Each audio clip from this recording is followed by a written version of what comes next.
Дорогие друзья, также хочу вам сказать, что 2 октября у меня юбилей. Мне исполняется 40 лет. Я хочу сказать спасибо огромное нашему президенту Сердару Бердымухамедову за такой подарок на мой юбилей, за то, что мой супруг вернулся домой здоровым.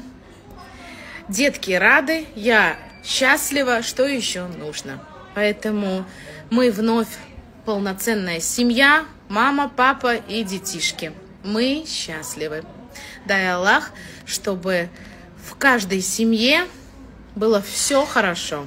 Спасибо вам огромное за то, что вы тоже были с нами, друзья, что вы нас поддерживали и всегда писали теплые комментарии. Спасибо вам. Вы тоже верили и ждали моего супруга также на протяжении 6 лет вместе со мной. Спасибо вам, родные. Я радуюсь. Мой котенок. Пойдем. Папа есть. Да, у нас папа есть. Он вот так и делает. Да? Ты же ездил к папе? Я вот так тоже могу. Ты же ездил к папе? Сынок, там папа большой палец держит, а ты прям все перепробовал. Вот так, молодец.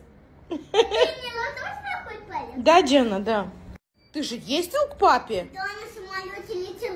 У него такой живот был. Какой живот? Вот такой. Поправился папа? Поженились. Мы поженились? Да. Да. А что ты говорил, когда папа меня обнимал? Ты что ему сказал? Поженились. Нет. Чистое тесто, зимнее место. Мой родной мужчинка. Пойдем.